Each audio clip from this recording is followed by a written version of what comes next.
à lui. À lui soit la gloire. Béni soit son nom. Béni soit sa grandeur.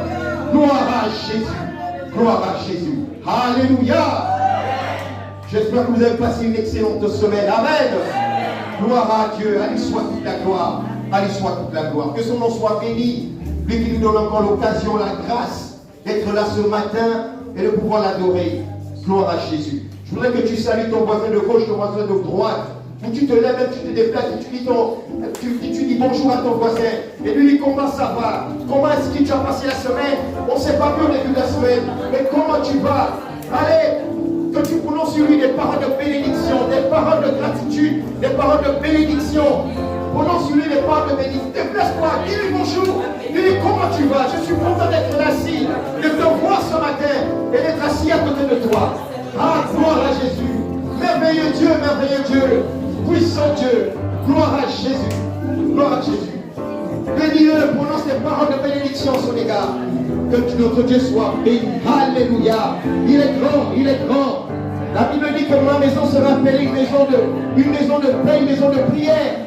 Non pas une maison de malheur. Non pas une maison de malheur. Ici c'est la joie. Ici c'est la paix. Le monde est des tourments. Le monde c'est la souffrance et la haine.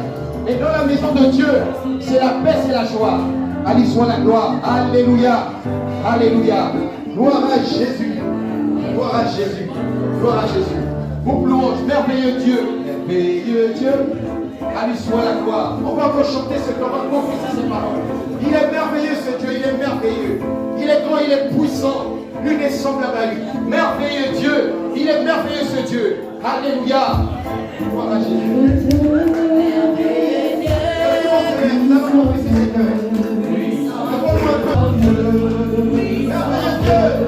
Merveilleux Dieu. Puissant Dieu. Puissant Dieu. Merveilleux Dieu. Puissant Dieu. Puissant Dieu. À toi la louange.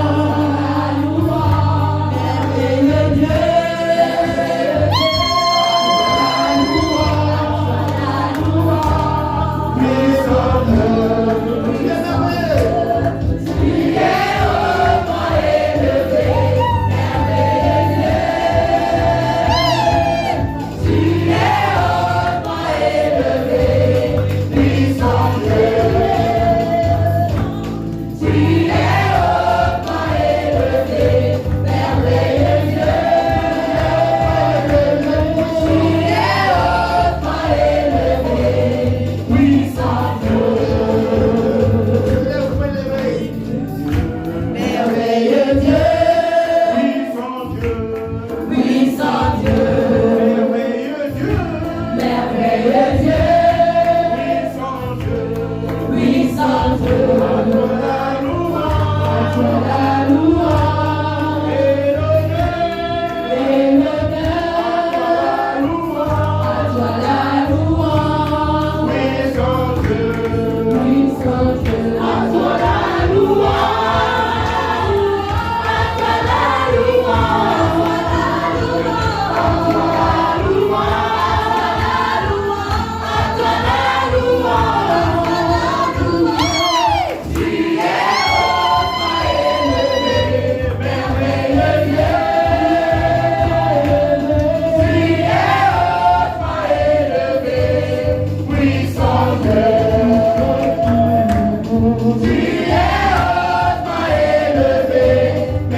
Il est vivant.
plus haut avec toi, Seigneur. Sur la montagne, nous nous tenons.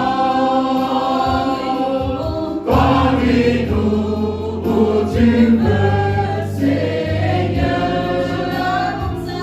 Sur la montagne, nous nous tenons. Conduis-nous où tu veux.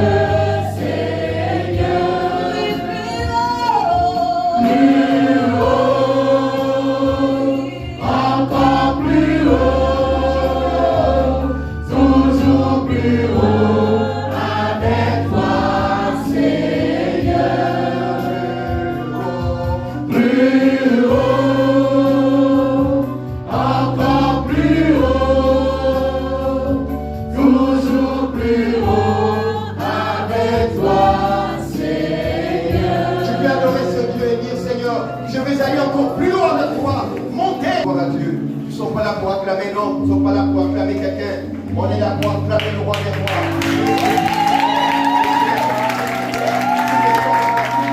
Il est le roi des rois. Gloire à Jésus. Gloire à Jésus. David pouvait dire, je suis dans la joie quand on me dit, allons à la maison de l'Éternel. Oh, je suis dans la joie quand on me dit, allons à la maison de l'Éternel. Oh, ce n'est pas lorsqu'on est en joie. Il y en a qui sont en joie quand on leur dit allons bas, on va partager un verre. Oh, allons au bistrot, allons en boîte de nuit.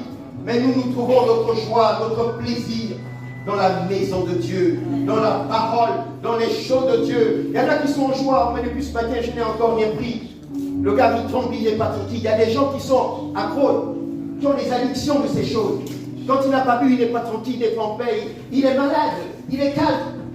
Mais parce qu'il est toujours sous ces addictions, ces additifs-là. Gloire à Jésus. Mais moi, je trouve ma joie, nous trouvons notre plaisir dans sa parole. C'est dans sa présence, lorsque l'on adore, qu'on attire la faveur, qu'on attire la bénédiction de Dieu. Gloire à Jésus. Gloire à Jésus. Nous bénissons le Seigneur pour sa parole. Merci. À lui soit la gloire. Amen, amen. Amen. Gloire à Dieu. Gloire à Jésus. Nous souhaitons la bienvenue à tous les nouveaux qui sont là ce matin, qui sont présents dans la maison de Dieu. Amen. Gloire à Jésus. Alors, le début de la semaine, on a eu un thème assez important. On a vu, qui peut nous rappeler le thème que nous avons vu dans la semaine? Quelqu'un, pour ceux qui étaient là? Oui, oui. Nous avons vu oui, mais aussi le leadership, oui, ça c'était des points secondaires. C'était des sous-thèmes. C'était des sous-thèmes. On a vu ceux qui étaient là. La vraie, mais c'est ça, papa, faut parler. On a vu ce qui était la vraie grandeur. Qu'est-ce qu'on a dit sur la vraie grandeur? Qu'est-ce qu'on a dit sur la vraie grandeur? On a dit que ce qui est estimé devant les hommes, aux yeux des hommes, est une abomination devant Dieu. Amen. On a dit quoi? Que le leadership, c'est quoi? C'est un processus dynamique. Hein? Un processus dynamique. Normalement, un processus dynamique. C'est un processus dynamique par lequel un homme et une femme qui influence, qui impacte, qui influence, qui a reçu des dons, qui influence et qui a reçu des dons, hein, normalement influence un groupe ou une personne pour les orienter quoi? Vers les voies, vers les plans que Dieu a pour cette personne. C'est ça. C'est quelqu'un qui est là pour influencer, impacter une personne, pour les orienter vers les voies de Dieu. Un leader, c'est quelqu'un, c'est un meneur de troupe. C'est un meneur de troupe qui est là pour influencer, pour impacter les gens. Pourquoi? Parce que tu as quelque chose à les apporter. C'est un instructeur en quelque sorte. Pour orienter les personnes, les gens, vers les voies de Dieu, vers les plans que Dieu a pour ses hommes et pour ses femmes. Amen. Amen. Gloire à Dieu. Gloire à Dieu. Nous avons dit que dans le monde, le plus méritant reçoit les plus grandes bénédictions. Mais alors qu'en Christ, ce n'est pas le cas. Ce n'est pas le cas. Ce n'est pas le cas. Amen. Amen. La Bible, nous avons dit que le monde évalue la grandeur d'un homme en fonction de ses biens et de ses richesses. De ses biens et de ses richesses qu'il possède, le pouvoir qu'il exerce. Les biens terrestres ne peuvent pas accompagner la grandeur d'un homme. Ne peut pas accompagner la grandeur d'un homme. Mais ils ne prouvent pas en eux-mêmes ce que c'est que la vraie grandeur. La vraie grandeur. Le test de la grandeur, c'est lorsque un homme a la capacité, c'est lorsque l'on soumet l'homme sous tension, c'est-à-dire dans les épreuves et dans les tentations. C'est là, dans les épreuves et dans les tentations. La grandeur d'un homme, c'est dans les épreuves, dans la tentation. Ce n'est pas quand tu es dans l'abondance. Non, c'est là où on voit ce que c'est que la vraie grandeur. Parce que comment tu te comportes? Amen. Comment tu te comportes lorsque tu es dans les épreuves? Et lorsqu'on t'enlève tous les biens là, tous les biens que tu as, comment tu te comportes? C'est là en fait la grandeur. Lorsqu'on t'enlève tous ces biens, tu te comportes comment? Qu'est-ce que tu deviens? Est-ce que tu restes le même? Non. Vous avez vu des gens, on a pris l'exemple de certaines personnes, lorsqu'on les enlève tous les biens, qu'est-ce qu'ils deviennent? Ils ne deviennent plus rien. Mais quand il a tout, il est arrogant, il est méprisant. Il se cache. Il est méprisant. Et nous avons dit aussi que la grandeur n'est pas déterminée par... La grandeur n'est pas déterminée par le statut. La grandeur n'est pas déterminée par le statut. Ce n'est pas le statut, ce n'est pas le titre, en un mot. Ce n'est pas le titre qui fait non. Ce n'est pas ton statut de directeur, de DG, de président PDG de ton entreprise qui fait de toi quelqu'un. Non. De pasteur, de diacre, de diaconesse, non. Ce qui fait la grandeur d'un homme, c'est quoi? C'est nous avons dit, c'est le service. Amen. Que celui qui est le plus grand parmi vous, qui soit le plus petit. Que celui qui va être le dernier et le premier soit votre esclave. L'esclave. Votre esclave. La grandeur n'est pas déterminée par le statut. La grandeur n'est pas déterminée par tes diplômes. La grandeur n'est pas déterminée par tes biens. Mais la grandeur est déterminée par le service. C'est le service qui détermine la grandeur. Donc, la notion n'est pas la même. La notion n'est pas la même. Amen. Jésus va illustrer cela en prenant un petit enfant. Il va prendre un petit enfant, il va le mettre devant ses yeux. Il dit que celui qui veut être le plus grand, doit ressembler à ce petit enfant. Pourquoi? Parce que le royaume des cieux ressemble à ces petits enfants. Gloire à Dieu. Gloire à Dieu. Le style de leader que l'on trouve dans la Bible diffère de celui qui reste dans le monde. Il dit, mais vous, ce n'est pas ainsi que vous devez vous comporter. Mais celui qui veut être le plus grand parmi vous, qu'il soit comme le plus jeune. Que celui qui veut être le chef, comme celui qui sert. Amen. Amen. Gloire à Jésus. Que Dieu vous aide à comprendre la notion de ce que c'est que la vraie grandeur. La vraie grandeur. Gloire à Jésus. Gloire à Jésus. Gloire à Jésus. Nous avons dit que les gens, les rois qui dominent la terre, qui dominent les nations, sont appelés des bienfaiteurs. Mais en fait, ce ne sont qu'un titre. Alors que c'est parfois des véritables tyrans. Des véritables tyrans. Gloire à Dieu. Alors, ce matin, on va passer à autre chose. Ce matin, on a aussi un très bon titre. Ce matin, nous avons un beau titre également. Nous allons voir ce matin ce que c'est que la discipline et l'ordre dans l'Église. La discipline et l'ordre dans l'Église. Gloire à Jésus. La discipline et l'ordre dans l'Église. Voilà. Dès que je prenne mes notes. Ok. La discipline et l'ordre dans l'Église. Je prends mes notes. Gloire à Jésus. Gloire à Jésus. Gloire à Jésus.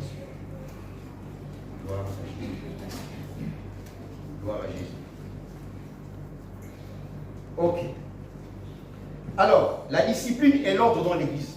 Lisons dans Job chapitre 22, verset 28. Job chapitre 22, verset 28.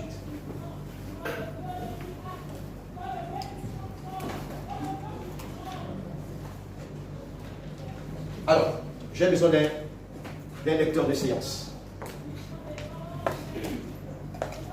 Elle est où celle qui a eu le premier prix là? Oui, toi. Alors, on va la prendre comme séance. Elle a tellement une belle voix, vraiment. Vraiment, tu mérites vraiment ce titre-là. Oui, un micro pour elle. Dieu béni, gloire à Dieu. C'est un don. C'est un don. Dieu a donné aux hommes des dons et des talents. Il faut les faire valoir. Mais c'est pour un plan, non pas pour le monde. Voilà. Alors, à tes résolutions répondra le succès. oui. Sur tes sentiers brillera la lumière. À tes résolutions répondra le... Qu'est-ce que ça veut dire? À tes résolutions répondra le succès. Sur tes sentiers brillera la lumière. À tes résolutions répondra le succès. Ça veut dire qu'aux décisions que tu prends, aux choix que tu fais, les orientations que tu prends dans ta vie, si tu fais les bons choix dans ta vie, si tu prends les bonnes décisions, si tu prends les bons choix, si tu prends les bonnes décisions, si tu suis la voie de Dieu, à tes résolutions répondra le succès. Alors le succès sera présent. Alors le succès sera là. Tout dépend des choix et des décisions que nous prenons dans la vie. Les orientations que nous prenons, dans les domaines dans lesquels nous conduisons notre vie. Voilà. Tout dépend de ce que l'on veut sur terre. À tes résolutions répondra le succès. Tu veux le succès? Tout dépend des choix que tu fais dans la vie. Si tu sèmes la tempête, tu récoltes quoi? Le vent. Si tu sèmes la haine, qu'est-ce que tu récoltes? Si tu sèmes la haine, tu récoltes quoi? Mais tu récoltes aussi le rejet. Les gens aussi vont te rejeter. Mais oui. Mais si tu sèmes l'amour, qu'est-ce que tu récoltes? C'est tout. Tout dépend de ce que tu veux dans la vie. À tes résolutions répondra le succès. Tu veux le succès? Attention. La Bible dit que quand tout va bien, rejouis-toi. Mais quand tout va mal, assieds-toi et réfléchis. Donc nous avons tout intérêt de réfléchir dans les orientations, dans les choix que nous faisons. La vie, en fait, quand vous voyez la vie est faite que de choix. Toute la vie que nous faisons, toute la vie que nous menons sur terre n'est faite que de choix. Même les amis que tu fréquentes, c'est choix. Dis-moi qui sont tes amis, je te dirai qui tu es. Je te dirai qui tu es. Quand je vois tes amis, je vois tes autres. Je sais qui tu es. Tout de suite, je sais déjà qui tu es. Donc, dans tous les aspects de notre vie, c'est des choix que nous faisons. Les choix. Même ce que nous mangeons, c'est des choix. Quand tu vas dans le marché, tu regardes des fruits, tu choisis. Non, le fruit n'est plus pas. Non, tes fruits là sont pourris. Hein. Non, je ne viendrai plus. La dernière fois, ça m'a donné mal au ventre. C'est le choix. Toute la vie est faite que de choix. Le choix de ton époux, le choix de ta voiture, le choix, ah non, moi je veux une belle maison. Ah non, moi c'est une belle. Ah non, même les tenues. Oh, non, la tenue là, non. Non, ça va. Attends, je la vois ici. Comment tu le trouves? Je suis beau, non? C'est un choix. Les gens vont te dire, oh, mais ta robe, elle te va bien, j'aime bien te voir. C'est parce que tu as fait le bon. Les gens te disent, oh, mais tu as du goût, madame. Vous êtes en beauté ce matin. Vous avez du goût. C'est choix. Toute la vie est faite que de choix. Le choix. Fais le bon choix. La Bible dit, je mets devant toi la vie et la mort. Choisis la vie afin que tu vives. La Bible, Dieu respecte notre volonté. Toute la vie est faite que de choix. Tu vas prendre un Ouniambé, eh bien, écoute, tu vas l'assumer. Mais oui, si tu fais le choix d'aller épouser un homme qui ne connaît pas Dieu, maman, tu vas assumer tes responsabilités, tes conséquences. Ah ouais, mais Roro, toi-même là-bas. Mais oui, Dieu te dit, je mets devant toi la vie et la mort. Qu'est-ce que tu choisis? Tu choisis quoi? Mais c'est toi-même. Après, maman, dans l'homme là, non, maman, mais c'est ton choix. Assume tes responsabilités. À tes résolutions répondra le succès. Le succès sur tes sentiers. La lumière brûlera si seulement tu fais le bon choix. Gloire à Dieu. Que son nom soit béni. Dieu nous enseigne, nous avertit. Gloire à Dieu. La parole de Dieu, c'est la parole de Dieu. Quand tu obéis et que tu es discipliné, alors elle te propulse quoi? Vers ta destinée, vers les plans que Dieu a pour toi. Quand tu obéis, le Seigneur te dit, suis-moi, ne sois pas pressé. Oh non, ça fait des années que je suis au Seigneur, personne ne me regarde. Sois patiente, ton temps arrive. Rebecca arrive, ton prince Chama arrive. Amen. C'est le choix. Le fait de mettre en pratique la parole de Dieu en pratique, c'est un choix. Amen. C'est un choix. Dieu veut te propulser vers ta. Dis à ton passé, sois patient. Obéis. Gloire à Dieu. Obéis. Son amour pour ceux qui le respectent est comment? Maman, papa, poussez-moi ce verset-là. Somme chapitre 103, verset 11. La Bible dit que son amour. Oui, vas-y. Il faut être prêt. Son amour. Psaume chapitre 103, verset 11.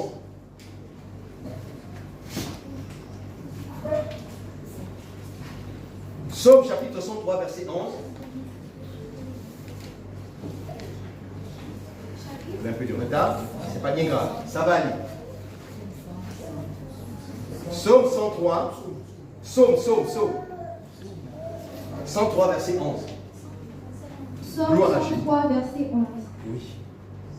Mais autant les cieux sont élevés au-dessus de la terre, autant sa beauté, sa bonté est grande pour ceux qui le craignent. Gloire à Dieu. Il dit, autant les cieux sont élevés au-dessus de la terre, autant sa beauté est grande pour ceux qui le craignent. Alors moi j'ai la version parole vivante, qui dit, son amour pour ceux qui le respectent est immense, immense. Son amour pour ceux qui... Ça dit que l'amour de ceux qui le respectent est comment? C'est immense, immense, ça dit que c'est infini, c'est grand. L'amour que Dieu a pour ceux qui le respectent est comme ça, infini. On ne peut pas mesurer cet amour, on ne peut pas. La Bible dit, autant les cieux sont élevés au-dessus de la terre, autant son amour, pour ceux qui le craignent, est grand. C'est immense, immense, immense, qu'on ne peut pas le mesurer, on ne peut pas le contenir, le monde ne peut même pas le contenir. Pourquoi? Parce que tu le crains. Il faut craindre Dieu. Amen. Il faut craindre Dieu. Et il prendra soin de toi. Pourquoi? Parce que tu seras la brunelle de ses yeux. Alléluia. Mais oui, tu seras une perle de valeur. Amen.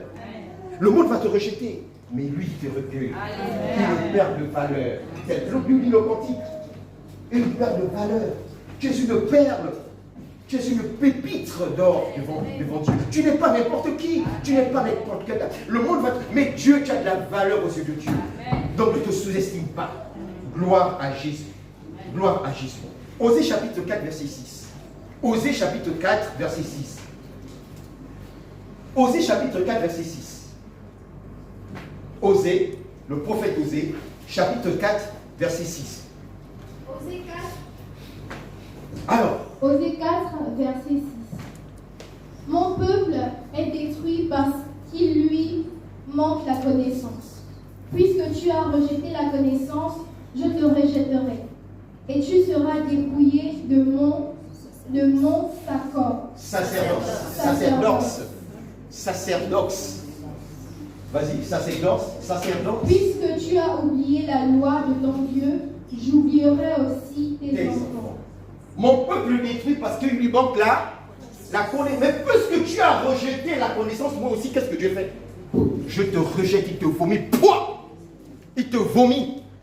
Puisque tu as rejeté la connaissance, puisque tu rejettes Dieu, il te vomit. Pouah! Il te vomit aussi. Mais oui! Il dit, mon peuple périt faute de connaissance. Mais puisque tu as rejeté la connaissance, mais Dieu ne peut pas. Dieu ne peut pas. Les hommes, généralement, ils viennent vers Dieu lorsqu'ils ont des problèmes, des malheurs. Oh Seigneur, mais pourquoi je m'ai demandé de me protéger? Mais Dieu, je ne te connais pas. Mais tu m'as oublié. Je ne te connais plus. Tu es où? Tu as disparu. Tu n'es plus, en d'autres termes, tu n'es plus à ton poste. Dis à ton voisin, sois à ton poste. Toi, à ton poste sentinelle. Sois à ton poste, nous dit le cantique. Sois à ton poste. Sois à ton poste.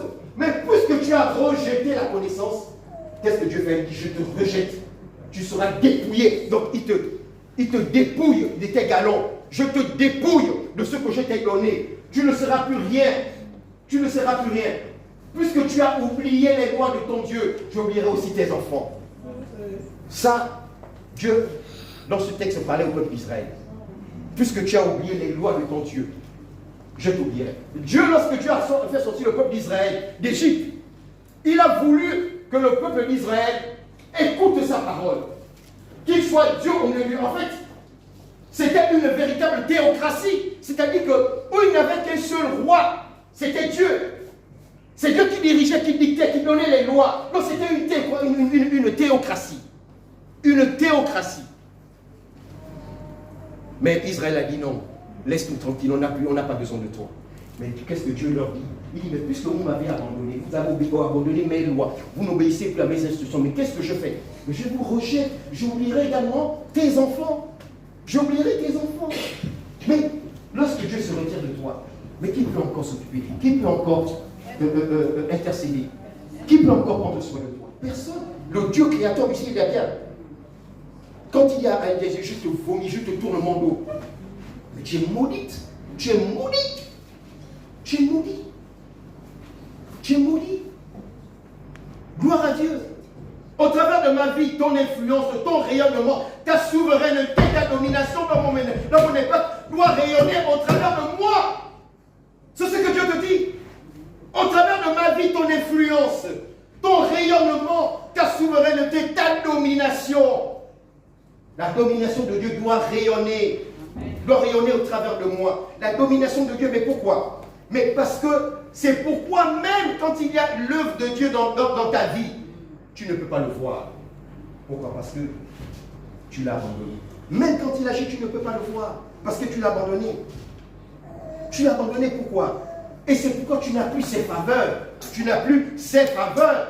Dieu veut que nous prions selon sa volonté. Selon sa volonté. Selon sa volonté. C'est pourquoi lorsque nous prions, nous devons dire, Seigneur, que ta volonté soit et que ton règne vienne. Seigneur, que ton règne vienne pour que tes faveurs et tes bénédictions coulent dans ma vie. Mais il y en a qui disent, oh non, Seigneur, je n'en veux pas. Je n'ai pas besoin de toi. Laisse-moi vivre ma vie comme je veux. Ta discipline, c'est tenu. Oh non, vos églises, là, non, je n'en veux plus. Hein. Franchement, hein. Oh, dis donc, selon mes trucs, je suis cultivé, moi, je suis quelqu'un. Je n'ai pas besoin de vos histoires. Hein, vous êtes vieux, c'est l'ancien temps, ça. Je suis instruit, j'ai compris, je gagne bien ma vie. Ah, je n'ai pas besoin de votre Dieu. Mais puisque tu m'as rejeté, eh bien moi aussi je te vomis. Ah ben oui, puisque Dieu te coupe ses faveurs. Tu n'as plus ses faveurs. Tu n'as plus ses faveurs. Tu n'as plus ses faveurs. Eh bien oui, écoute, c'est ça. Tu n'as plus ses faveurs. Au travers de ma vie, que ton influence, ça dit que l'influence de Dieu, son rayonnement, ça dit quand tu passes, les gens, oh, mais il y a quelque chose de spécial, cette femme. Elle brille, elle rayonne. Mais quoi, c'est quoi cette joie? Même quand tu as des problèmes, les gens ne savent pas. Tu chantes toujours. Je suis dans la... Mais c'est quoi cette joie? Mais on ne dirait même pas que tu as des problèmes. Moi, il me rappelle un jour, j'avais perdu mon emploi. J'ai perdu mon emploi, ma femme était enceinte. Les gens me disent, ah, mais tu fais comme si il était. Je dis, mais je voulais que je fasse quoi? Le Seigneur au contrôle. C'est pour ça que je vais arrêter de servir mon Dieu. Jamais. Dieu lui-même sait ce qu'il fait. C'est tout. Je fais ma part, il fait le reste. Ah oui, oui. Moi, ce qui m'importe, c'est que sa souveraineté, hein, sa domination, son impact rayonne ma vie. L'impact, il a un effet. Mais vous dégagez quel impact aux yeux des hommes? Nous dégageons quel impact aux yeux des hommes? Est-ce que vous avez une influence? Est-ce que vous influencez votre génération? Est-ce que vous influencez votre environnement? Quel impact? Quel impact? Quel impact? Ou bien tu prends plaisir à autre chose? Qu'est-ce qui te stimule dans la vie? Qu'est-ce qui nous stimule? C'est quoi? Tu prends plaisir à quoi? À tes biens? Qu'est-ce qui te réjouit? Qu'est-ce qui te fait plaisir? Gloire à Jésus. C'est quoi ton plaisir? Où trouves-tu ton plaisir? Dans le monde, dans les plaisirs, dans les boîtes de nuit? Dans les petits copains? Dans ton argent, dans tes biens? Qu'est-ce qui te rend fier, en fait, ton aimé? Pose la question à Thomas. Qu'est-ce qui te rend fier? Ah, ben oui. Ben oui. Qu'est-ce qui te rend fier? Ah oui. Qu'est-ce qui te rend fier? Maintenant, Christ, il faut faire quoi? Il faut le manifester. C'est-à-dire, être pur, nous devons le manifester. Manifester la pureté de Dieu, la sainteté. Nous devons le manifester comme j'en dis. Moi, je ne comprends pas. Il faudrait que les gens sachent, ah non, cette femme-là, oh non, elle est différente. Elle, c'est pas la peine. Ça ne sert à rien. Elle ne répondra pas. Elle n'acceptera pas. Ça, il ne faut même pas compter sur elle. Mais oui. Mais pourquoi? Parce que tu dégages la pureté, la sainteté de Dieu. On t'appelle la servante du Seigneur. Je ne suis pas n'importe qui. Vous n'avez pas. Ne me touche pas. Je suis un sacerdoce royal, une nation sainte. Gloire à Jésus. À toute la douceur, de celui qui va prendre les ténèbres, à toute l'admirable lumière. Gloire à Jésus. Gloire à Jésus. Gloire à Jésus. Ah, et gloire à Jésus. Le monde. Les lois de la compensation. Les lois de la compensation. Il y a une loi de cause à effet sur terre. Chaque acte a toujours une conséquence. La loi de la compensation. Il y a une loi de cause à effet. Dans le Deutéronome chapitre 28, la liste des malédictions est beaucoup plus importante que la liste des bénédictions. Ah oui, dans le Deutéronome, il dit que si tu obéis, si tu obéis à ma, si tu marches selon mes voies, voilà ce qui t'arrive. Tu auras ça, tu seras béni dans ton entrée, tu seras béni dans ta sortie, tu auras ça, tu auras ceci, tes enfants seront bénis, le fruit de tes entrailles sera béni, le fruit de ton bétail sera béni.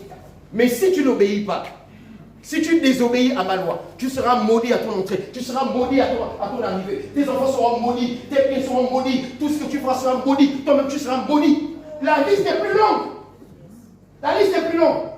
Dans le Deutéronome chapitre 28, vous irez lire ça à la maison. Les bénédictions et les malédictions. La liste est longue. Les malédictions sont longues. Nous devons faire attention. Faire attention à notre main. Dès lors, le moment où tu as donné ta vie au Seigneur, ma soeur, tu n'es plus dépendant. À partir de l'instant où tu as donné ta vie au Seigneur, tu dois prêter attention à tes faits et gestes, à tes mouvements. Si tu n'as pas donné la vie au Seigneur, d'accord. Mais dès l'instant où tu as dit que moi, à partir d'aujourd'hui, je m'engage à suivre le Seigneur. Ma soeur, Dieu a mis déjà un cachet sur toi. Il a inscrit, la Bible dit qu'il a inscrit ton nom dans le livre de Adulgé. Elle est apte. Apte. Apte. Les anges t'accompagnent. Tu as écouté tes troupeaux des anges. Quand tu passes, l'autorité est arrivée. Amen. L'autorité. L'autorité. L'autorité est arrivée. Les gens t'influencent. Vous allez voir de face à une personne quand vous marchez dans la rue. Les gens, quand ils vont, ils traversent. J'ai fait quoi? Je sens mon rêve. C'est l'influence que tu dégages. C'est l'autorité qui est en toi, que tu dégages. C'est ça. C'est ça. C'est l'autorité que tu dégages. C'est ça. C'est ça. Ah oui. On a besoin de ce genre d'autorité que tu dégages. C'est ça. C'est ça. C'est ça. C'est l'autorité que tu dégages. Gloire à Jésus. Gloire à Dieu. L'apôtre Paul, dans Colossiens chapitre 2, versets 4 à 5. Colossiens, chapitre 2, versets 4 à 5. On va aller un peu plus vite.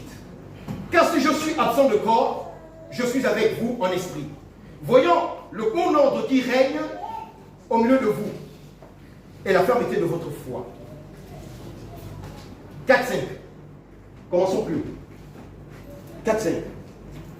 Je dis cela afin que personne, 5 à 4, oui. Je dis cela afin que personne ne vous trompe par des discours séduisants.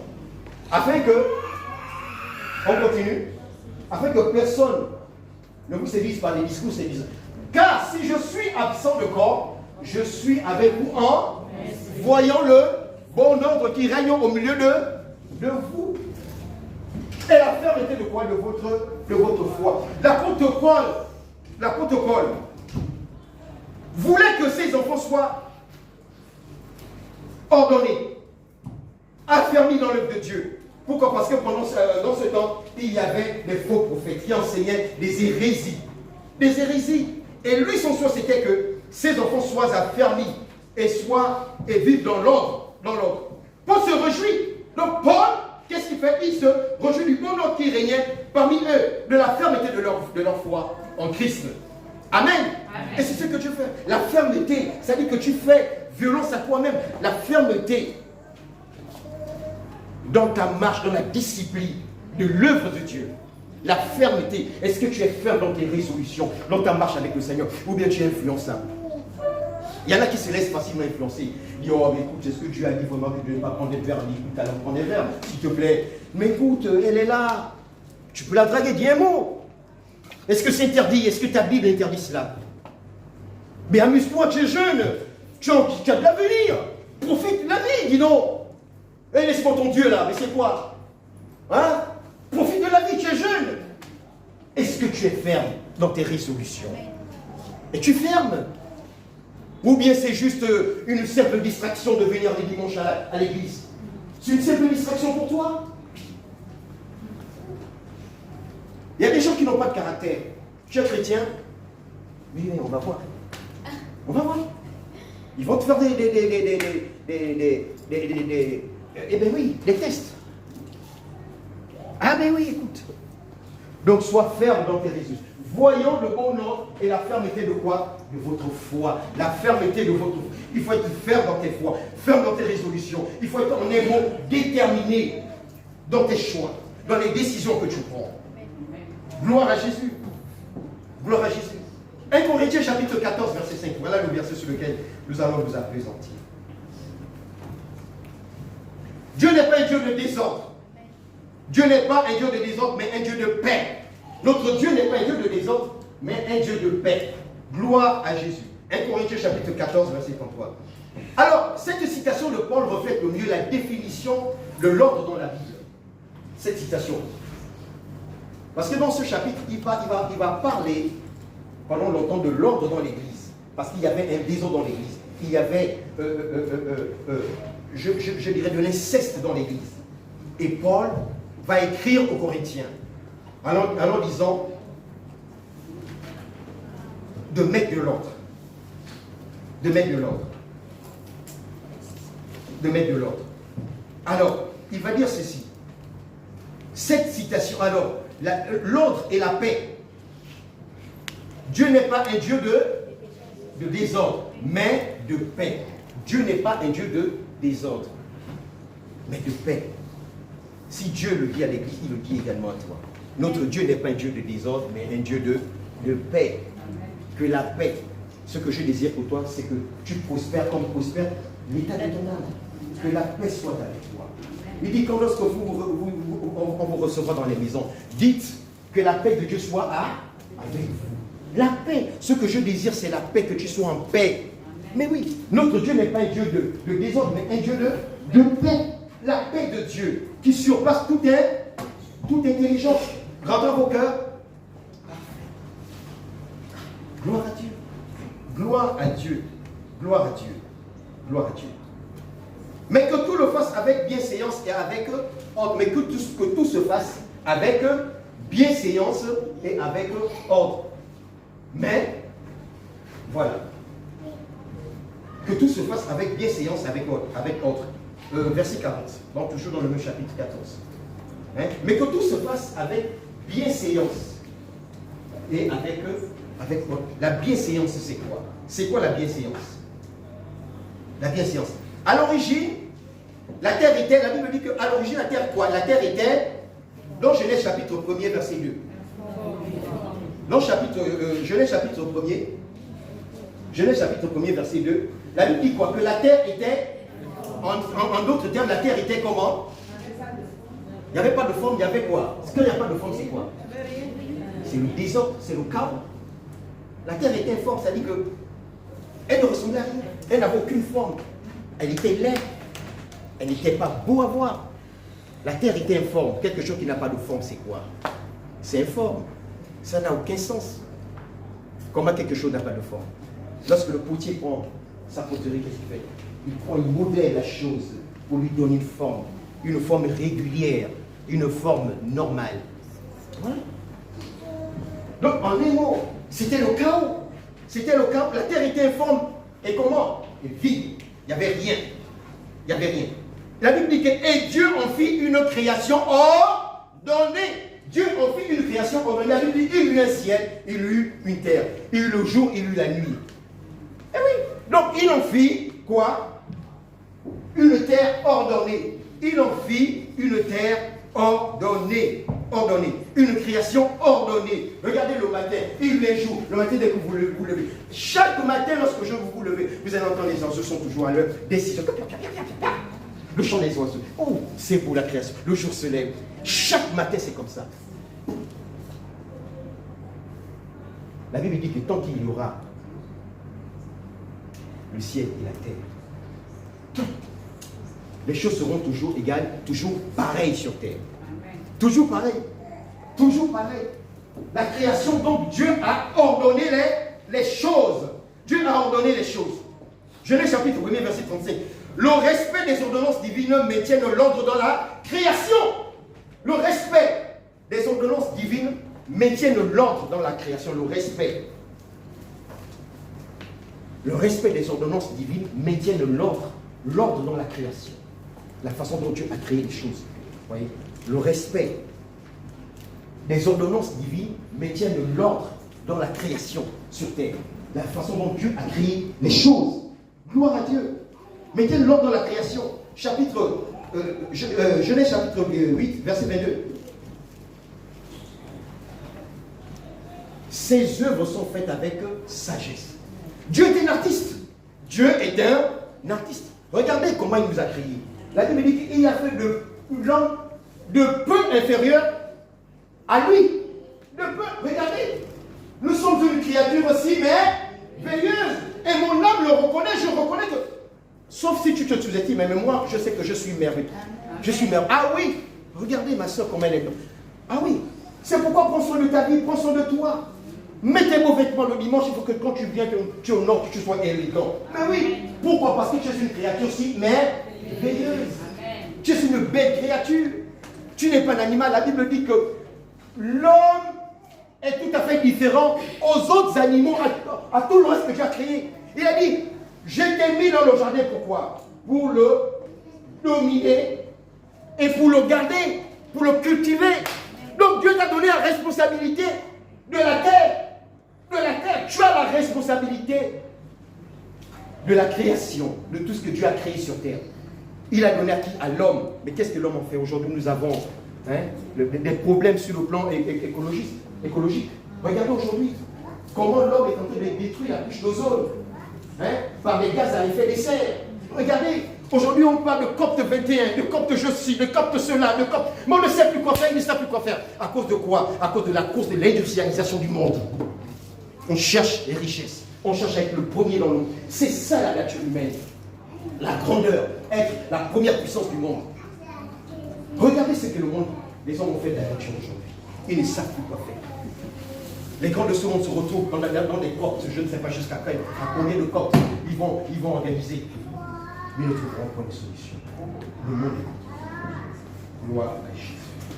Alléluia. Que Dieu nous aide. La Bible dit que nous sommes le sel et la lumière de la terre. De la terre. De la terre. Dans la première épître aux Corinthiens, qui est centrée sur l'enseignement de l'ordre dans l'Église, Paul exhorte les croyants à tout faire avec bienséance et avec ordre. Il dit, faites tout avec bienséance et avec l'ordre. Faites tout dans l'Église de Dieu. Faites tout pour que tout soit bien fait, avec bienséance et avec ordre. Faites tout. Faites tout. En d'autres termes, c'est quoi la bienséance? Avec la bienséance. Les prescriptions contenues dans la parole sont là aussi pour encourager l'Église à vivre dans la paix. Les prescriptions qui sont données dans la Bible sont là pour encourager l'Église à vivre dans la paix. Oui, ces enseignements sont là pour encourager le peuple de Dieu et l'Église à vivre dans la paix. Et même ta propre vie. Amen. Et même ta propre vie. Amen. À vivre quoi dans la paix. Pourquoi? Parce qu'il recherche la paix. Il veut que tu prospères. Dans tous les domaines. La paix. La paix. Gloire à Jésus. Gloire à Jésus. C'est quoi la définition de la paix, de l'ordre? On dit ici conduite, j'ai regardé le dictionnaire, conduite publique en conformité avec les usages. Conduite publique en conformité avec quoi? Avec les usages. C'est une bonne conduite. La paix, la bonne séance.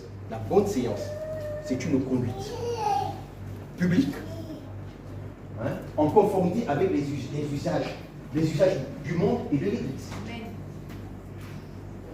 Du monde et de l'Église. En conformité avec les usages. La communauté des croyants a besoin de l'ordre divin pour résister à l'assaut du mal. Hein? La communauté divine a besoin de l'ordre divin pour résister à l'assaut du mal dans l'Église. 2 Thessaloniciens chapitre 3, verset 11. Pourquoi? Parce que certaines personnes vivaient dans le désordre en ce temps. Certaines personnes vivaient dans le désordre. C'est-à-dire qu'ils ne faisaient plus rien et s'occupaient des choses futiles. des choses inutiles dans l'église. Et c'est pourquoi l'apôtre Paul va les écrire, cette épître, cette lettre. Faites tout avec ordre et bonne séance dans l'église, dans la maison de Dieu. Dieu a établi des responsables dans l'église, des anciens, des diacres, un pasteur et serviteur de Dieu. Et nous avons l'obligation et la responsabilité de maintenir la bonne séance, de maintenir l'ordre dans l'église. Si tu ne disciplines, si tu n'es pas discipliné, ou tu ne respectes pas les standards que Dieu a ordonnés dans l'église, mais tu cours en danger. Même dans ta propre vie, tu iras que d'échec en échec, de catastrophe en catastrophe. Et après un jour, tu diras, Seigneur, je suis maudit. Mais non, c'est toi-même. Dis à ton voisin, c'est toi-même. C'est toi-même. Oh. Mais oui, c'est toi-même. C'est toi-même. C'est toi-même. Il dit, fais preuve de bienséance dans les assemblées. 1 Corinthiens chapitre 11. Usez des dons spirituels avec sagesse. Il va leur donner d'autres précisions, d'autres ordonnances. Il va leur donner d'autres prescriptions. Hein? Fais preuve de bienséance dans les assemblées. Usez de dons spirituels avec sagesse. Ne pas déranger l'ordre dans l'assemblée. Ne pas déranger l'ordre dans l'assemblée ou le scandaliser. Mais pourquoi donc deviendras-tu un sujet de scandale? Mais pourquoi donc on dérange l'ordre dans l'assemblée? Mais pourquoi? Mais pourquoi? Il y a des chrétiens parfois qui sont difficiles à l'église et qui ont du mal à se discipliner. Ou bien qu'on a du mal à discipliner. Ah oui. Ah oui. L'église n'est pas une église de désordre. Même ta propre maison, qui ne se ferait pas que sa maison marche bien, soit bien ordonnée, que tes enfants soient disciplinés, obéissants, et qu'ils font des bien foutus. C'est la vérité de l'église. Tu seras fait. Ah, mais comment monsieur mon fils, on va être remarquable. C'est un enfant vraiment, pendant que les autres s'amusent, lui il est calme. Ah oui, mais tu es fier, dit, mais vraiment. Vraiment, on est très content de l'éducation que vous avez donnée à votre enfant. Ça vous élève. Vous êtes fiers. Et vous avez des galons. Ça vous élève. Gloire à Jésus. Gloire à Jésus. La Bible dit que ma maison sera appelée une maison de prière. Mais vous en avez fait une caverne de voleurs. Ma maison sera appelée une maison de prière, une maison ordonnée, une maison de paix. Mais qu'est-ce qu'on veut faire de l'église de Dieu? Qu'est-ce qu'on veut faire de la maison de Dieu? Qu'est-ce qu'on veut faire? Qu'est-ce qu'on veut faire? Respectons les standards que Dieu a établis dans sa maison. Respectons-les. Matthieu chapitre 7, verset 24. C'est pourquoi quiconque entend ces paroles que je dis et les met en pratique, il sera comment? Il sera semblable à un homme prudent qui a bâti sa maison sur le roc. C'est pourquoi celui qui écoute ma parole et qui les met en pratique, parce que ce n'est pas tout que d'écouter, mais faut-il aussi les mettre en pratique. Ce n'est pas tout que d'écouter. Sera semblable à qui? À un homme qui a bâti sa maison. Un homme comment? Un homme sage qui a bâti sa maison sur le roc. Le vent peut souffler, les tempêtes peuvent tomber dessus, mais la maison résistera. Pourquoi? Mais parce qu'elle est bâtie sur un roc, elle est bâtie sur un fondement solide où la terre et la rouille ne peuvent ronger, parce que c'est Dieu, en un mot, parce que c'est Dieu qui est l'architecte et le constructeur. Amen. Eh oui, il est l'architecte de ta vie, il est le constructeur de ta vie. Amen. Ce Dieu-là, il t'aime. Il t'aime. Il t'aime. Gloire à Jésus. Gloire à Jésus. Gloire à Jésus. Le disciple n'est pas plus grand que le maître, mais tout disciple accompli sera semblable à qui? À son maître. Le disciple n'est pas plus grand que le maître. Le disciple, c'est quelqu'un qui est discipliné. Le disciple n'est pas plus grand que son maître, mais tout disciple accompli sera semblable à son maître. Tout disciple accompli, quand tu es complet, quand ça dit que quand tu as mis en pratique les lois de Dieu, tu seras semblable au maître. Tu seras semblable au maître. Tu seras semblable au maître. Tu seras semblable au maître. Tu seras semblable au maître. Gloire à Jésus. Gloire à Jésus. Plus, regardez, le disciple n'est pas plus... le disciple n'est pas plus que le maître. Mais tout disciple accompli sera semblable à son maître. Un homme ne peut enseigner que ce qu'il sait. Un homme, c'est-à-dire qu'un professeur, ne peut enseigner à ses élèves que ce qu'il sait. Il ne peut conduire ses élèves à un niveau supérieur au sien. Il ne peut conduire ses élèves qu'à un niveau supérieur au sien. C'est-à-dire qu'il ne peut conduire ses élèves à un niveau supérieur au sien. Il ne peut pas aller au-delà. Parce qu'il ne peut que leur donner ce qu'il connaît. C'est-à-dire qu'à ses limites. Qu'à ses limites.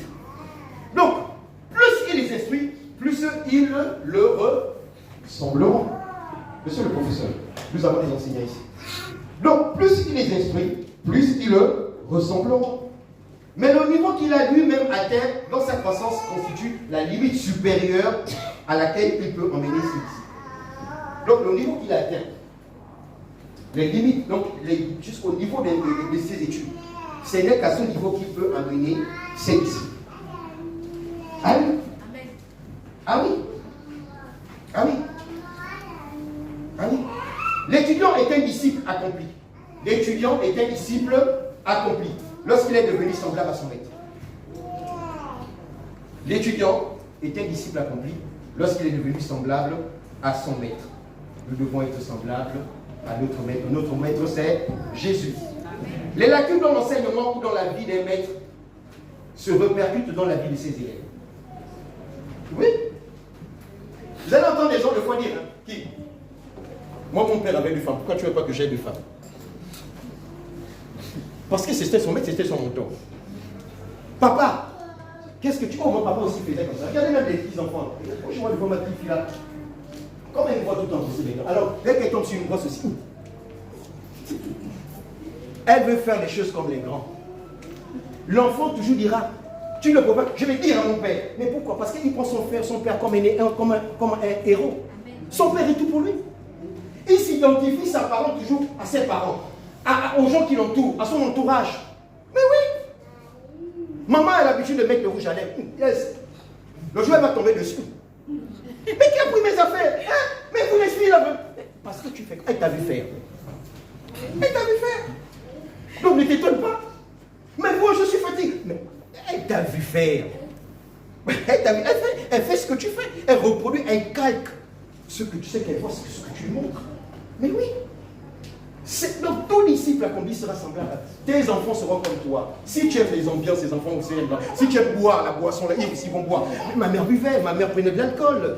Ma mère prenait un petit rouge, un petit Beaujolais, un petit blanc. Mais oui. Une fois je vais en France. Je vais en France une fois.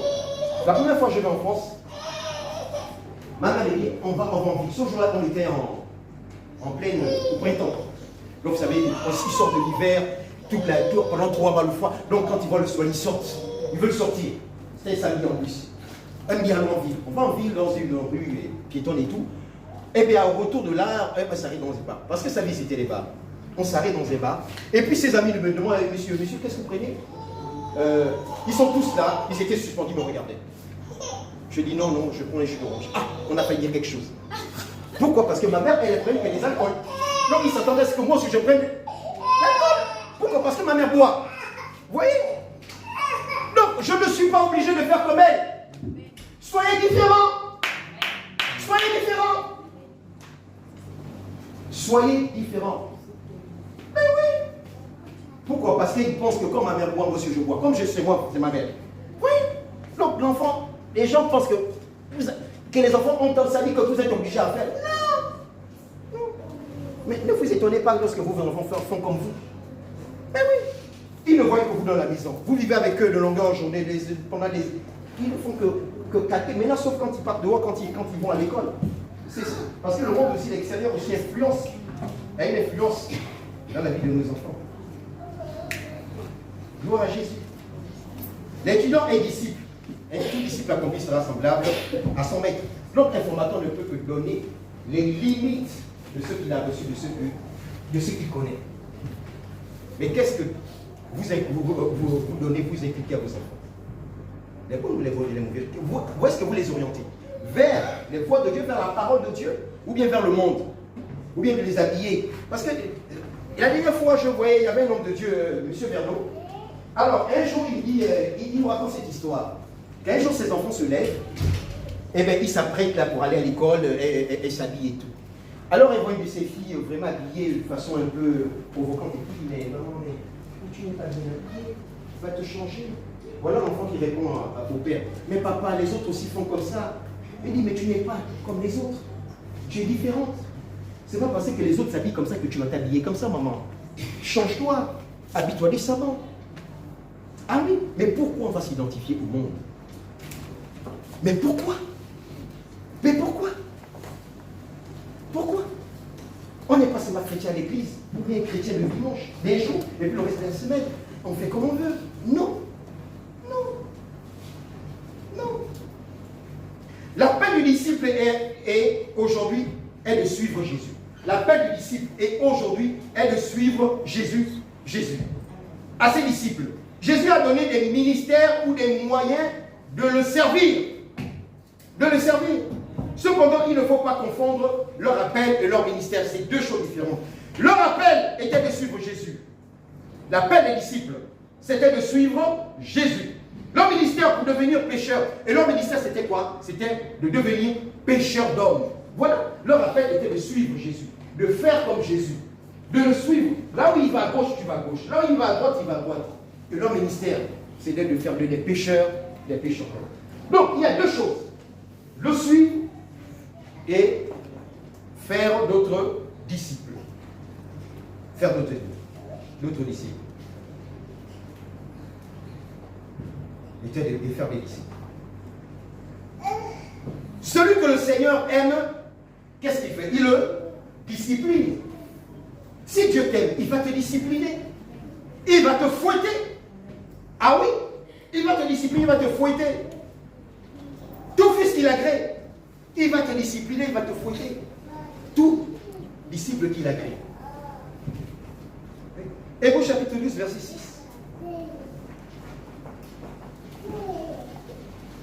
Il sait que le disciple produit la vie, la croissance et la santé. Le disciple doit produire la vie, la croissance et la santé. Gloire à Jésus. Dieu nous discipline pour notre profit, afin que nous participions à sa sainteté. Dieu nous discipline à notre profit. Dis à ton voisin, Dieu te discipline pour ton bien. Pour ton propre bien. Mais oui. Pour ton propre bien. C'est pour ton bien que Dieu te discipline. Pour ton bien. La Bible dit que la terre était comme la terre informe. La terre informe. Et jusqu'à présent, la terre est informe. Mais Dieu veut rétablir l'ordre qui a été établi à l'origine lorsqu'il a créé le ciel et la terre. Hein? La Bible dit que le péché vient dans le monde et par le péché, par la suite, c'est quoi? C'est la mort. C'est par la mort. Comme par un seul homme, le péché est entré par le monde et s'en est suivi quoi? La mort. Et c'est aussi par un seul homme que le salut est venu. Par qui? Par Jésus-Christ. Gloire à Dieu. Gloire à Dieu. Donc le Seigneur veut tout rétablir. Il veut tout rétablir. Nous devons participer à sa sainteté. À sa sainteté. Oui, les lois de Dieu sont pénibles, mais c'est profitable par la suite. Gloire à Dieu. Or, aucune discipline pour le présent ne semble être un sujet de joie, de tristesse, de joie. Mais après, ça produit quoi? Ça produit après, évidemment, un fruit de quoi? De justice. Un fruit de justice à ceux qui sont exercés par elle. Mais oui, au début, la discipline semble être pénible. C'est une souffrance. Mais après, qu'est-ce que ça produit? Un fruit. Un bon fruit. Un fruit de justice. Un fruit de paix. Après, souvent, aujourd'hui, on a grandi, on est devenu adulte. Ah, papa avait raison. Ah, mon père m'a... Oh, vous savez, j'ai souvent entendu les gens dire, oh, quand mon père me disait, mon père avait l'habitude de nous dire, oh, ma mère avait l'habitude de nous dire. Il se souvient, mais non, de l'éducation, de la discipline. Oh, mon père avait l'habitude de me dire, quand j'étais petit, ma mère me disait, mon père me disait. C'est aujourd'hui que tu réalises que, oh, donc c'était bien. Oh, ouais. C'était bien, mais tata Kendi, maman Kendi, c'est fini. Madé Kanka. Oh, pitié. Léwa. Bon entendeur. Maintenant, c'est à toi de faire. Qu'est-ce que tu fais de ces conseils? C'est maintenant, mais papa est parti. Il n'est plus là pour te répéter ses conseils, pour te répéter ces choses. Oh, ma mère me disait. Oh, ma mère avait raison. Oh, le caca. Elle avait raison. Elle avait raison, mais c'est trop tard. C'est trop tard. Papa est parti, maman est partie, tonton Yaya est parti. C'est trop tard. Les fondements de la discipline. Les fondements bibliques de la discipline. Les fondements bibliques de la discipline. Qu'est-ce que la discipline dans l'Église? Qu'est-ce que la discipline d'Église? En termes généraux, qu'est-ce que la discipline? En termes généraux, la discipline de l'Église fait partie du processus de formation.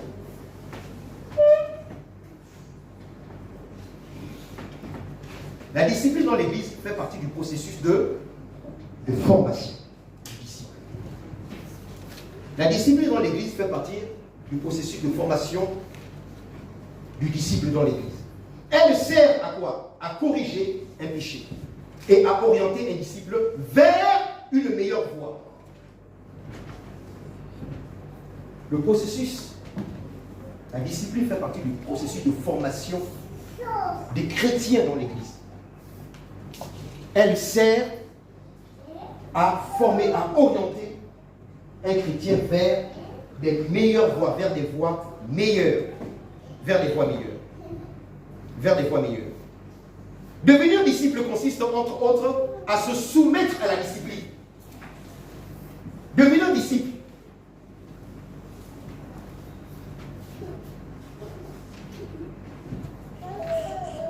consiste, entre autres, à se soumettre à la discipline.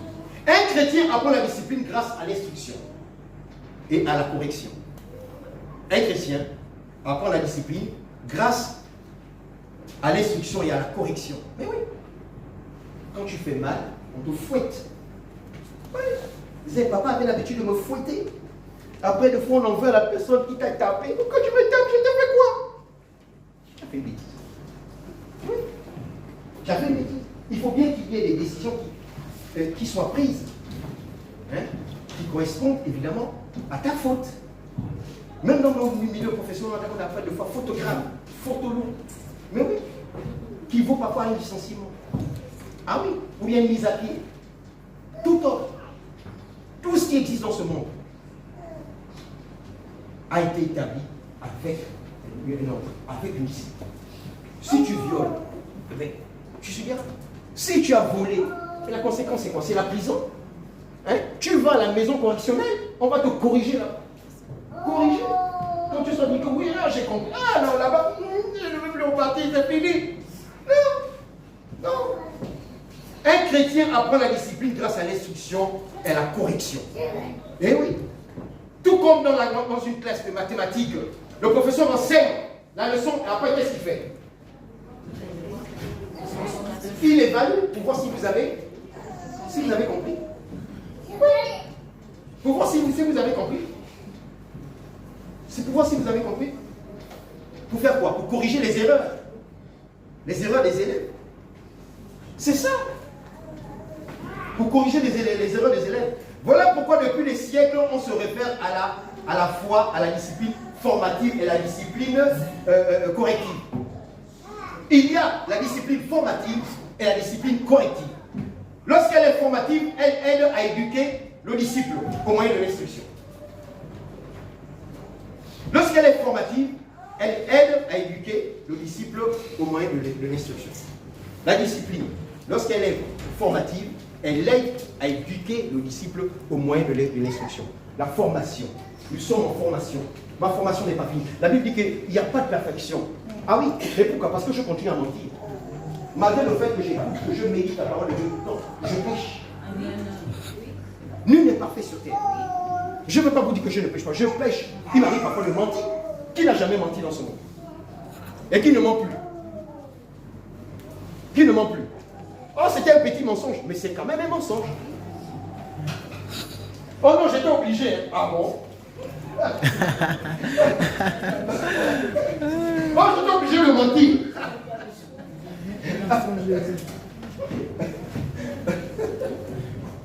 J'étais obligé de m'en dire. Hein? Donc, la formation, la discipline formative nous permet de nous former, hein, d'introduire les standards et les valeurs que Dieu veut que nous obtenions, nous ayons. Nous ayons, mais oui, les qualités que Dieu veut que nous ayons. C'est ça la formation, la formation, la discipline formative. Mais oui, c'est ça la discipline formative. Maintenant, la discipline corrective, elle permet d'éduquer le disciple en corrigeant le péché. Elle permet de discipliner, de corriger le disciple.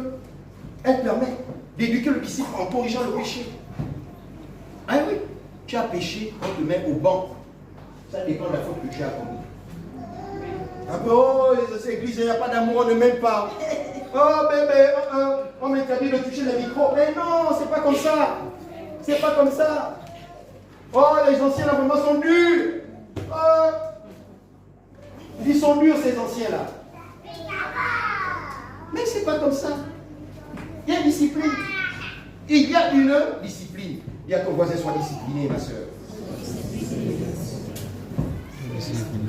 Sois discipliné.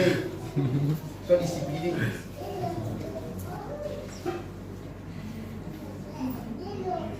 Elle permet de corriger le disciple en corrigeant le péché ou les erreurs. La formation et la correction vont toujours de pair. La formation et la correction vont toujours de pair. Ils vont toujours ensemble. C'est là l'essence même de la formation du disciple. C'est là même l'essence de la formation du disciple. La formation et la correction vont toujours ensemble. C'est là même l'essence de la discipline, de la formation. Oui, la discipline, c'est là. Les deux vont toujours ensemble.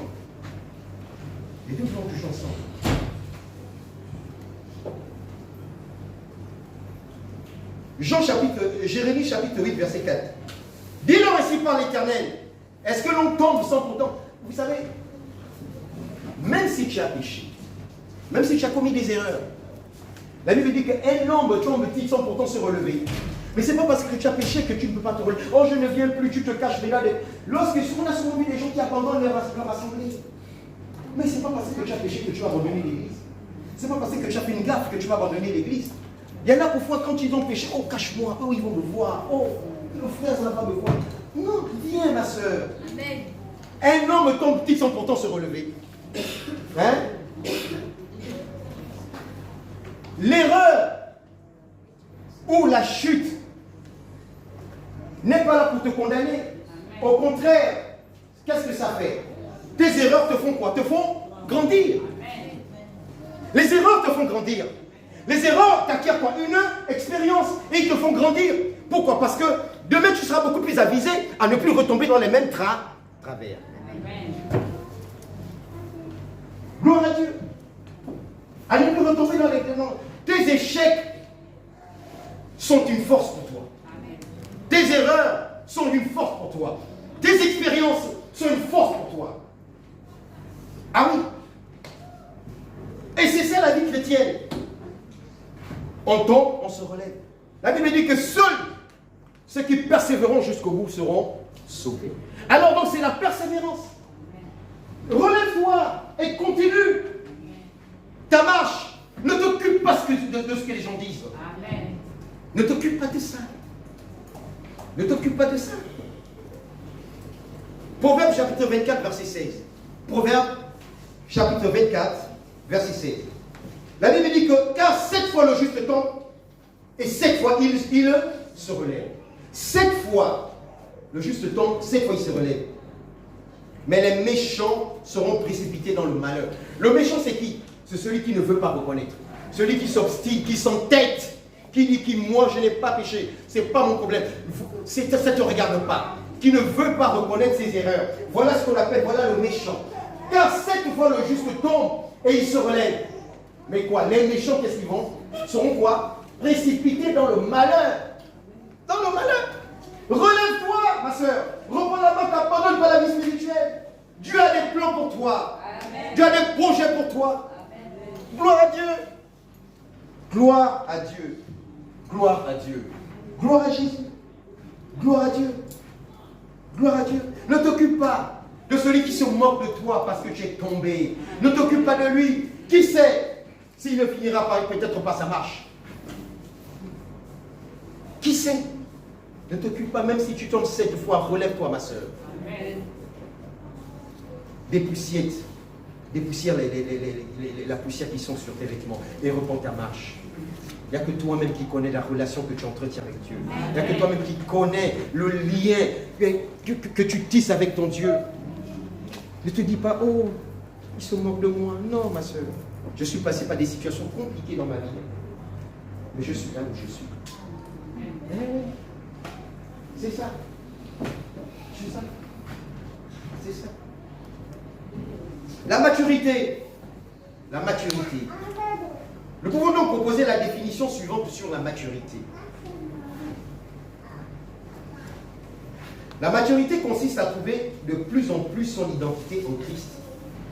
La maturité consiste à trouver de plus en plus son identité en Christ et à être ancré dans l'Évangile. Ok? La maturité consiste à trouver de plus en plus son identité en Christ et être ancré dans l'Évangile. Et il faudrait que le milieu où tu fréquentes, ton environnement, que les gens voient l'influence, les standards de Christ en toi, dans tes mouvements, dans ton langage, dans tes faits et gestes, tu dois influencer ton environnement. La maturité consiste de plus en plus à trouver de plus en plus ton identité en Christ et à être ancré dans l'Évangile. Quelle est ton identité? Quelle identité tu dégages au milieu de toi? C'est une identité de quoi?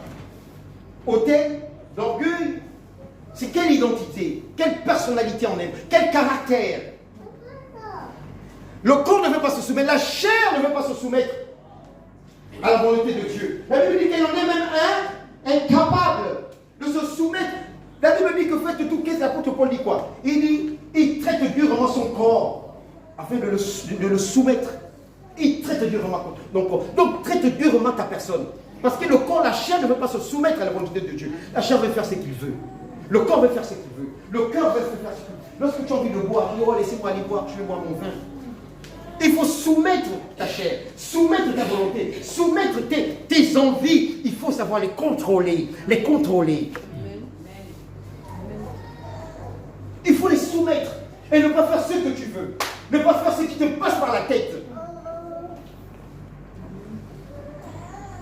Du coup, une idée te vient par la tête, pour emballer, tu le fais. Mais est-ce que tu as mesuré non seulement ce que ça peut provoquer comme conséquence en terre et autour de toi? Parce qu'il n'y a pas, il ne s'agit pas seulement que de ta personne. Ça dit de toi, ça dit de moi, là, moi. Non, il ne s'agit pas seulement que de toi, mais également des personnes qui ont confiance, que tu influences autour de toi, qui ont foi, qui ont confiance en toi. Mais oui, ça fait que tes enfants, ils te regardent, ils te voient, ton environnement, quel témoignage! Dieu! Mais c'est moi le dimanche matin, je suis à l'église. Oh, je vais d'abord accomplir mon devoir religieux. Ah bon? C'est seulement pour le dimanche. Mais le reste de la semaine, qu'est-ce que tu en fais? Mais oui. Mais oui. Qu'est-ce que tu en fais?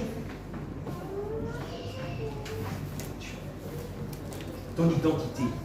Identité. Quelle identité? Quelle identité? Quelle identité?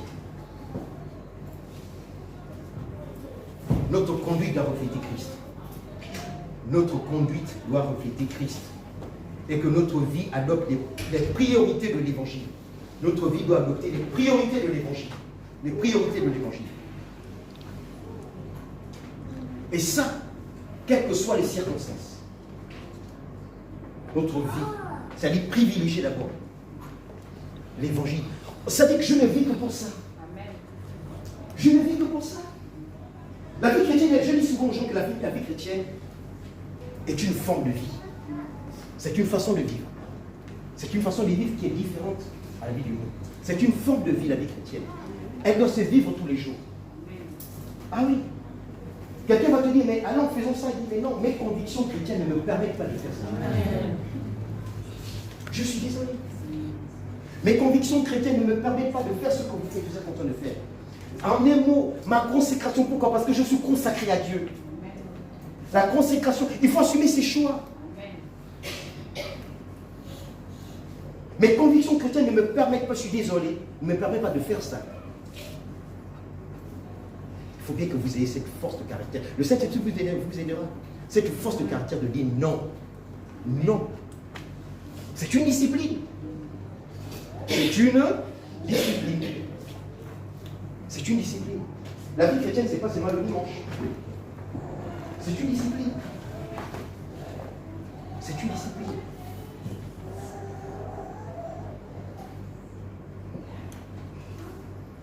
Regardez un peu.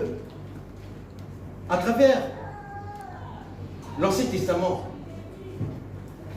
Dieu a prouvé au peuple d'Israël qu'il voulait les conduire.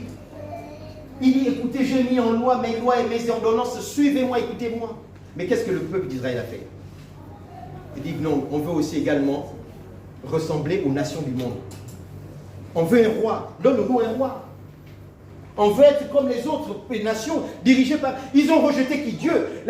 Dieu va dire à Moïse, c'est pas toi qu'ils ont rejeté, mais c'est vous.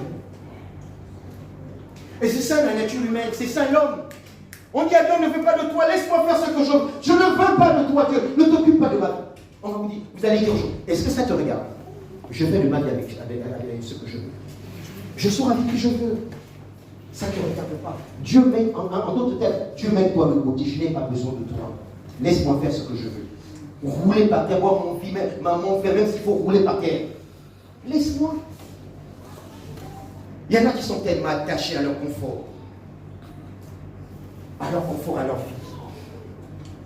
Mais tout cela vous emmènera où? Où? Gloire à Dieu. Tout cela. Quelle sera la fin? C'est quoi la fin? C'est quoi la fin? C'est quoi la fin?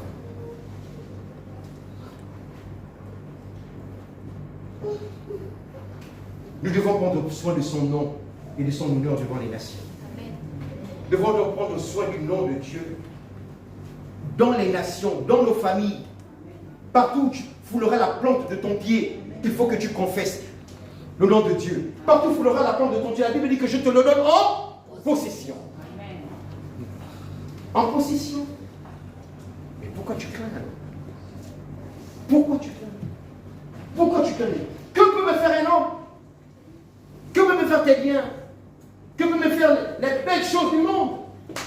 Est-ce que ces choses peuvent me faire tomber ma foi? Je résisterai à la tentation. Amen. Parce que Dieu te mettra à l'épreuve sur ce qu'on appelle sur la bande d'essai.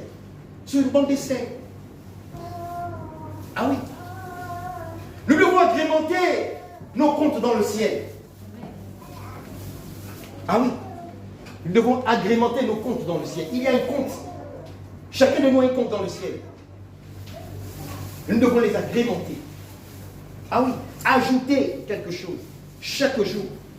Mais oui. La Bible dit que le consommateur de notre foi, c'est qui? Dieu est le consommateur de notre foi. Il consomme notre foi. Il évalue. Il consomme chaque jour notre foi. Dieu, la Bible dit que Dieu est le chef et le consommateur de notre foi. Le chef et le consommateur de notre foi. C'est Dieu. C'est Dieu. C'est Dieu. C'est Dieu. Je l'ai bien voulu. Il y a des points. Il y a bien des choses. La Bible dit que nous sommes dans 2 Corinthiens chapitre 3 verset 3. 2 Corinthiens chapitre 3 verset 3. 2 Corinthiens chapitre 3 verset 3. Vous êtes manifestement une lettre de Christ, écrite par notre ministère. Vous êtes, souligne ça dans ta Bible. Vous êtes une lettre de Christ. Nous sommes une lettre de Christ. En un mot, nous sommes une lettre vivante en Christ. Une lettre vivante en Christ. Mais oui. Et ça dit que quand les gens te voient, il faudrait qu'ils lisent une lecture de Christ en toi. Il doit voir Christ. La Bible dit que Christ en toi est quoi? L'expérience de la gloire de Dieu. La gloire de Dieu dans ta vie. La gloire de Dieu en toi. Nous devons être une lettre en Christ. C'est-à-dire que quand on te voit, quand on lit ta vie, quand on te regarde, on doit voir Christ. Amen. Une lettre, on doit voir Christ en toi. Vous êtes une lettre écrite. Amen. Ta vie doit dégager la vie de Christ. Gloire à Jésus.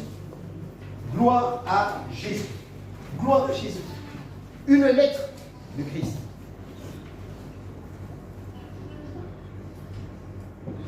Une lettre de Christ.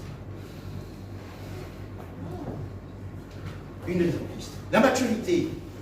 La maturité est une compréhension grandissante et de plus en plus profonde. La maturité est une compréhension grandissante. La maturité doit grandir. Au fur et à mesure qu'on avance, on doit mûrir, on doit grandir. La maturité est une compréhension grandissante et de plus en plus profonde de la vérité que nous possédons d'ores et déjà dans l'évangile. Ah oui. Nos divisions deviennent une diversité. Nos divisions deviennent une diversité et une source de richesse pour l'Église. Ce n'est pas parce que nous sommes différents que nous pouvons nous entendre. Ce n'est pas parce que nous sommes différents que nous ne pouvons pas nous accorder. Mais nos divisions doivent être une richesse. C'est une diversité et une richesse dans l'Église.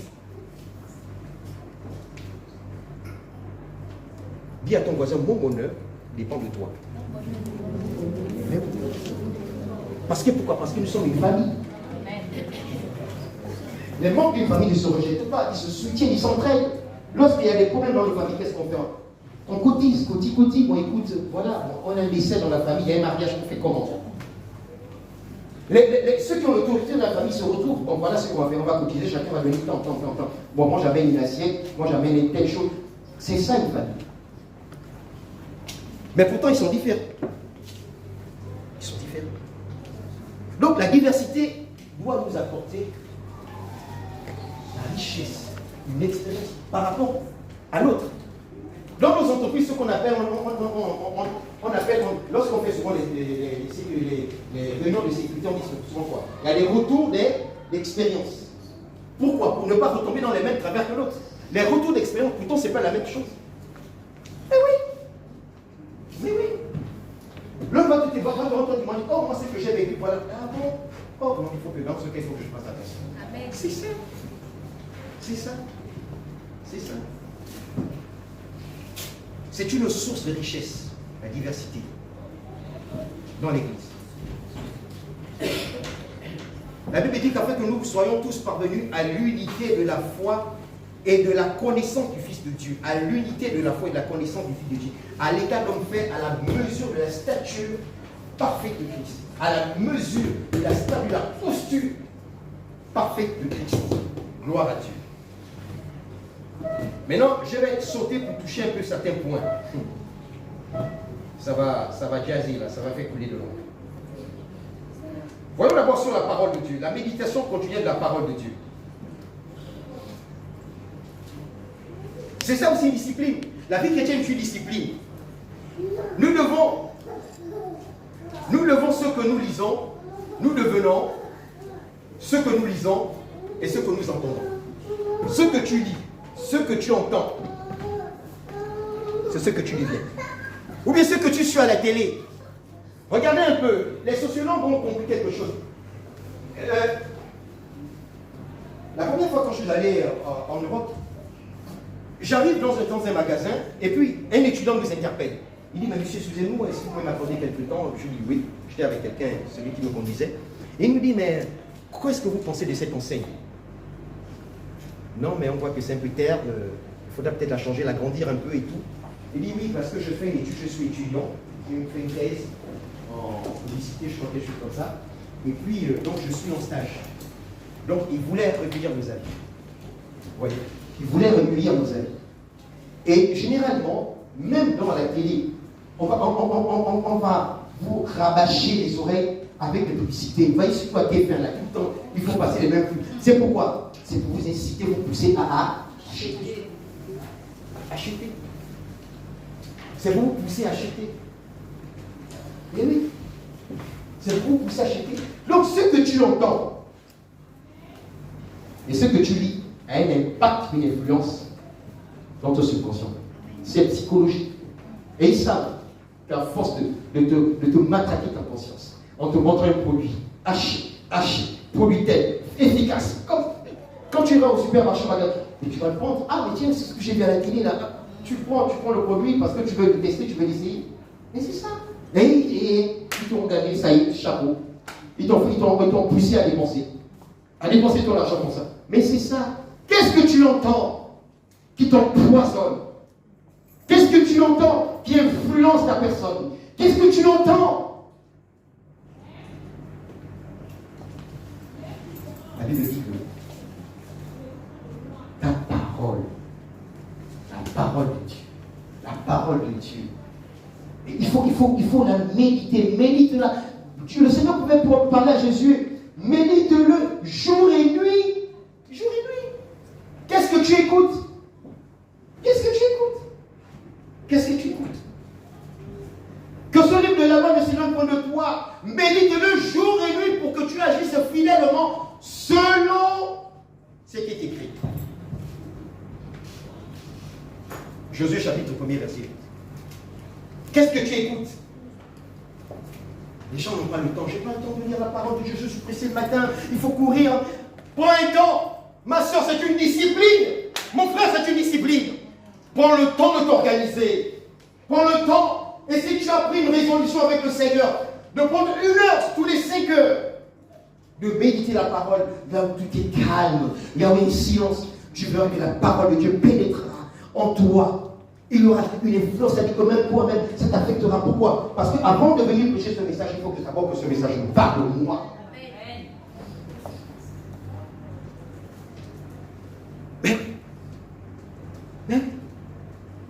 Mais oui.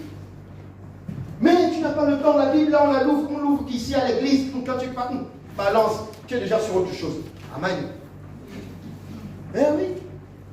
Mais comment veux-tu? Comment veux-tu?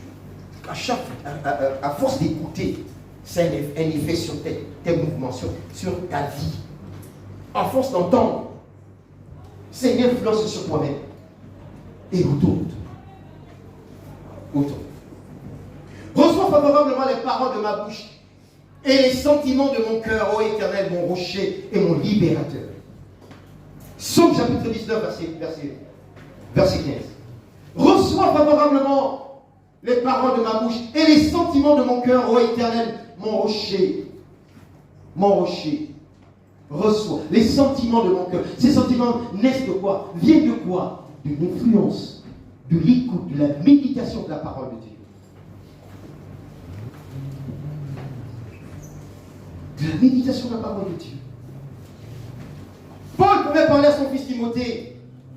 Dans 1 Timothée chapitre 4, verset 5. Prends ces choses à cœur. Il va dire à Timothée.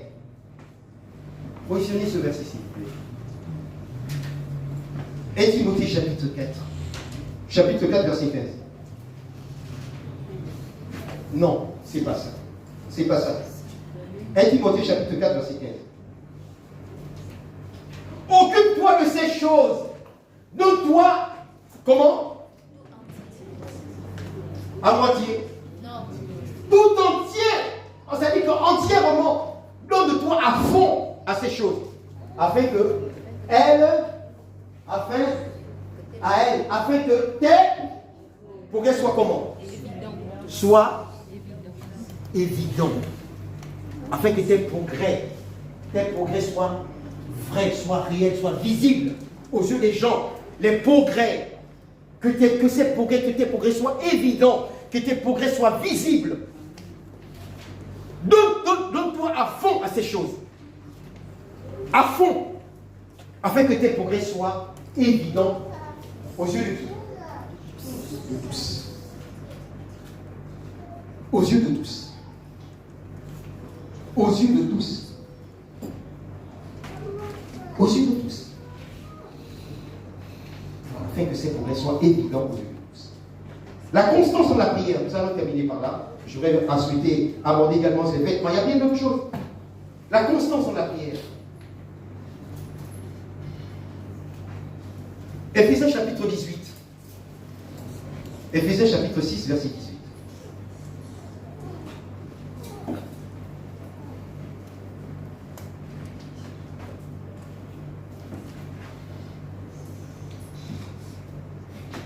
Faites en tout temps par l'esprit toutes sortes de faites en tout temps par l'esprit de Dieu, toutes sortes de prières. C'est-à-dire que ne te limite pas à toi-même. Oh Seigneur, bénis-moi.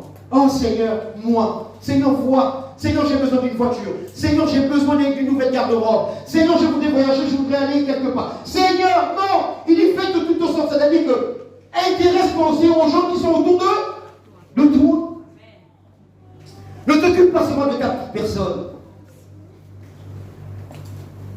Faites en tout temps par l'esprit toutes sortes de prières. Toutes sortes de prières. Toutes sortes de prières. Et de supplications. Veillez-y avec une entière persévère. Persévère. Dieu t'écoute. La réponse viendra. La personne, une fois, Dieu avait révélé à un homme une bénédiction que Dieu sera promis dans ton entreprise. Qu'est-ce que le frère a fait? Il allait dormir. Mais pendant ce temps, ton collègue qui est sorti, lui, il va révéler des feuilles dans la forêt. Lui ne dort pas. Parce que Dieu t'a béni, t'a révélé, t'a fait une bénédiction, et tu vas aller t'asseoir dessus. Mais pendant ce temps, les gens du monde, ils ne dorment pas. Il va aller voir ses marabouts, ses tangas. Il va aller dans la forêt, là-bas, c'est son toute la nuit. Et après, il suit. Finalement, c'est lui qui va être promis. Oh, mais Seigneur, mais parce que tu dors. Tu dors. La Bible dit,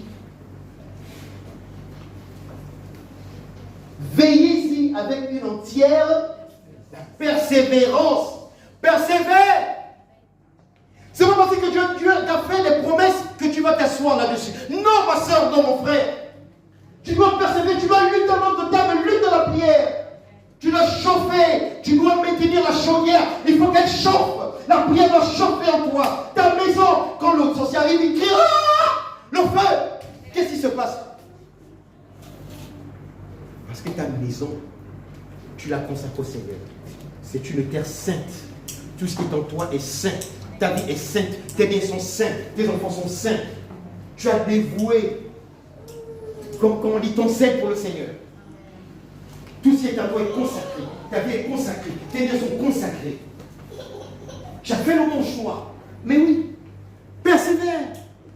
Persévère-y avec une entière persévérance et priez pour tous les saints. Gloire à Dieu. Gloire à Dieu. Que Dieu nous aide à comprendre ses paroles. Que Dieu nous aide à mettre en pratique ses paroles. Colossiens chapitre 4, verset 2. Persévérez dans la prière et veillez-y avec action de grâce. Mais il y a également de l'action de grâce, c'est-à-dire fais un vœu au Seigneur. Tu cherches quelque chose, tu cherches une promotion, tu cherches une bénédiction, tu cherches quelque chose dans le Seigneur, une bénédiction que Dieu te regarde. Mais il faut y mettre également. Fais une action de grâce. Regardez. Fais une action de grâce. Regardez ce qu'Anne a fait. Elle avait besoin d'un enfant. Elle ne s'est pas seulement mise à prier, mais non, elle a dit au Seigneur, Seigneur, si tu me donnes un enfant, qu'est-ce que je fais? Je te le consacrerai. Et ici, elle a obéi à son vœu. Elle a fait ce qu'elle avait dit au Seigneur. La Bible dit, au temps convenable, au temps fixé par Dieu, Dieu se souvint. Ma soeur, tes prières ne tombent pas dans une terre vide. Elles tombent dans une terre fertile. Au temps convenable, au temps fixé par Dieu, il se souviendra de toi. Il répondra à tes prières. Il se dira, oh ma soeur, ma servante, c'est le temps, c'est le moment. Lève-toi et rentre dans tes bénédictions. Parce que tu as longtemps persévéré. J'ai longtemps vu tes prières, tes larmes et tes souffrances. Tu as longtemps gémi à mes pieds. C'est maintenant, c'est ton temps, c'est ta saison. Gloire à Dieu. Que Dieu nous aide à comprendre ces paroles. Dieu Ce que Dieu a besoin de nous, ce que Dieu attend de nous, c'est qu'il a besoin de nous, c'est qu'il veut de nous. C'est que nous soyons disciplinés, c'est que nous mettions en pratique sa parole, c'est que nous mettions en pratique ses ordonnances. Dieu n'est pas pour notre malheur, mais Dieu est pour notre bénédiction. Que Dieu nous aide à mettre ses paroles, à pratiquer la discipline en lui. Gloire à Jésus. C'est le meilleur choix, c'est la meilleure part que tu as pris. Ma soeur, mon frère, sers Dieu et persévère jusqu'à la fin. Gloire à Jésus, qu'on plonge. Sers Dieu. Que Dieu nous aide. Que Dieu nous aide à comprendre ses paroles. Il se souviendra, au temps marqué, au temps convenable, il se souviendra de toi, de tes enfants, de tes biens, de tes entreprises, de tes projets. Il se souviendra de toi. Il se souviendra de toi. Mais persévère, n'abandonne pas, investis dans l'œuvre de Dieu, ne reste pas inactif. Dieu t'attend, il a besoin de toi, il a besoin de toi dans son service. Gloire à Jésus. Qu'on se lève. Nous adorons Adonai. Nous adorons Adonai. Oh Dieu, que Dieu nous aide à comprendre ses paroles. Que Dieu nous aide à mettre en pratique sa parole. Que Dieu nous aide à comprendre. Oh, ces projets pour nous. Ce sont des projets de paix dans nos malheurs. Ce sont des projets de justice. Ce sont des projets de paix. Le monde peut nous apporter. Que le monde peut nous donner. Gloire à Jésus.